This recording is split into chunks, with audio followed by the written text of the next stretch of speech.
Hey Knights! So, I am going to be reading the first two chapters, at least, of The Traveler's Wish. I might do a third one. We will see by the end of chapter 2. So this is chapter 1. I caught the rope with my ankles. I caught the rope with my ankles, sighed a deep relief as the crowd cheered. Things really haven't been the same with my trapeze performance since I fell last year. I've never been a quitter for anything, and after my body healed, I immediately climbed back up and faced my fear. It was actually quite a miracle.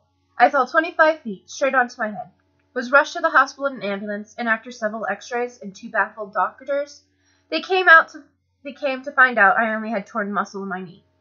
I actually walked out of the hospital, but that doesn't mean my stomach doesn't still tighten every time I have to perform that ankle catch. I reached for the bar, unhooked my ankles, and sat up. My golden red, pearled, and rhinestone costume reflected the shine from the spotlight. My assistant brought the rope over to me, and I slid down the height of 45 feet to the ground for my solo trapeze.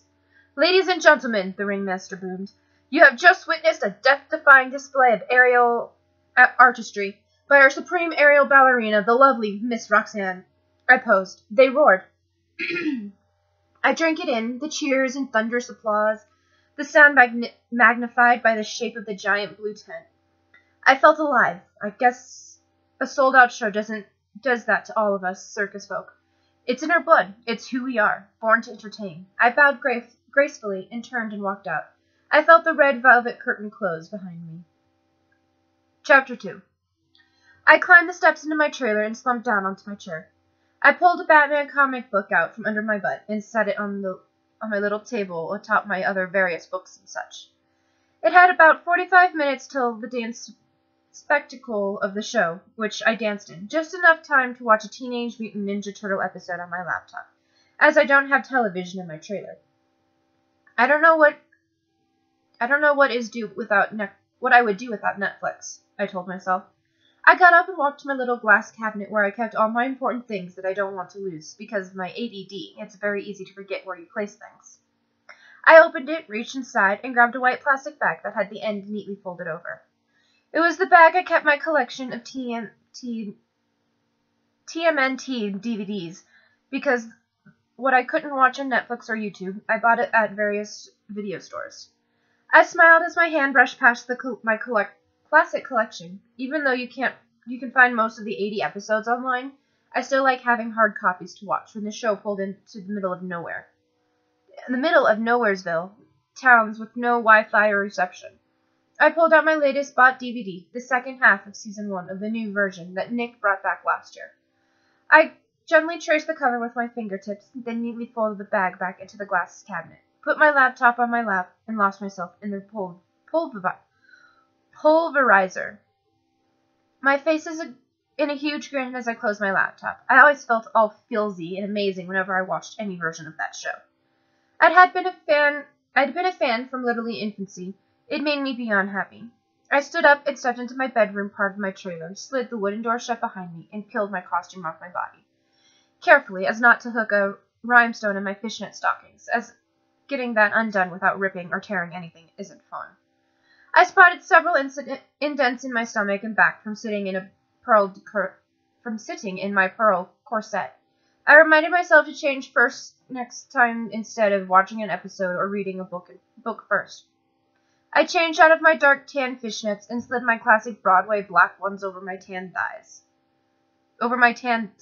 tights. I pulled my red and white tuxedo-styled leotard costume on. The tail always reminded me of a penguin. Next, I unpinned headpiece, then my long brown ponytail wig, and let my natural curly brown hair fall onto my shoulders. Scrunched it with some mousse and pinned some pieces up.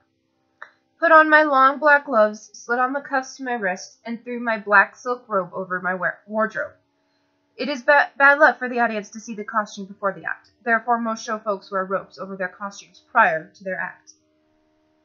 I stepped outside and walked to the backstage area inside the tent.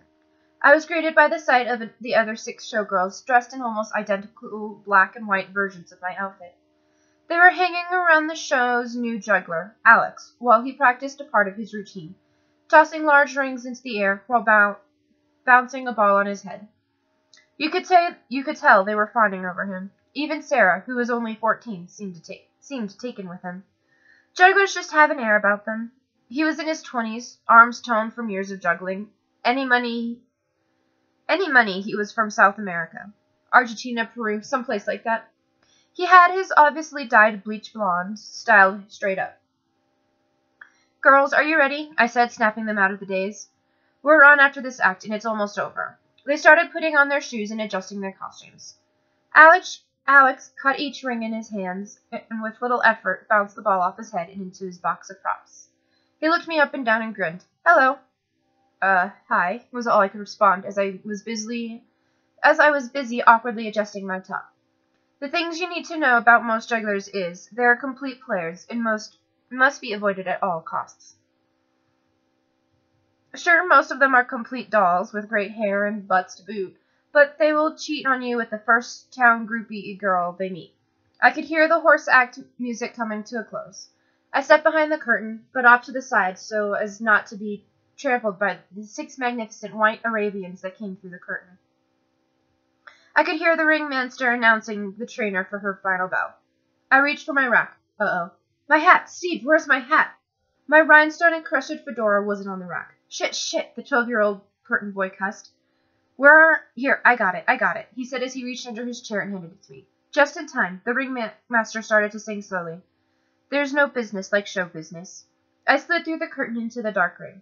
On cue, with the music, the spotlight crew lighted the solo spotlight, and I began to dance to the jazz in his voice. Like no business I know. I twirled with as much seductiveness as was probably allowed in the 1940s. I posed, hand on my hat, head facing down, during the pause of the music. The music changed. A more modern beat began to emanate from the huge black speakers. His key changed. There's no people like show people. The curtain opened rapidly, and out popped the rest of the showgirls. Like no people I know. As we began dancing more modernly in unison, I thought to myself how much I loved the remix we did to this song. We finished in the traditional showgirl kick line. No matter what century it is, you still simply must finish with it. As I walked back through the curtains, I handed my hat back to Steve. Make sure that's always on the rack next time, okay? He nodded. Alex was still back there, grinning smugly at me. Whatever, I muttered to myself as I put back on my black robe and walked away. Hopped back into my trailer and quickly changed into my long red sequins dress for the final of the show, where each performer takes a final bow and receives applause. After avoiding Alex and almost tripping over Steve on my way in, I finished the finale, walked back to my trailer, and changed back into regular clothes. I still had about 3 hours till the beginning of the second and final show of the night. Too tired to cook, I decided to order a pizza. Yeah, ironic, I know. The Ninja Turtle fan loves pizza. It's delicious. Don't judge me. I made a few calls and found a place that would deliver to the fairgrounds that the show was working on. It took me a while to convince the pizza guy on the phone that I was not drunk and that I really needed a meat lover's pizza delivered to the camper parked behind the elephants. Okay, so I will do chapter 3. Flashback. A normal circus family travels down the road, headed to the next town on the circus route. The mother and father lightly argued over which road to take. In the back, sitting on the couch, is a 14-year-old boy holding his 6-year-old sister in his lap, watching a VHS episode of Teenage Mutant Ninja Turtles on their tiny portable television set, both grinning hugely. Then, out of nowhere, a semi-tractor trailer appears. There is only enough time for the mother to scream.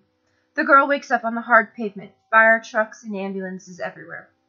She was thrown out of the window and miraculously only had a cracked rib and a few cuts and bruises. Ambulance workers loaded 3 white body bags on a stretcher and into its open doors. There was a knock on the door. I looked out the window. A bearded college kid stood outside holding a pizza box. I grabbed some money from my purse and traded it for my pizza, giving the guy a good tip for driving all the way out here. I look at the clock on my wall, an hour and 45 minutes till showtime. People were already starting to line up at the ticket office. I tore a slice of my pizza off and took a bite. There was a knock at the door. Come in. It was my legal guardian and the show's choreographer and boss's wife, Tina. Hey, Roxanne, need anything? I'm heading to the gas station. I replied. No thank you, Tina. I just ordered pizza and I'm set for the night. Okay, I'll see you later. She stepped out and closed the door behind her.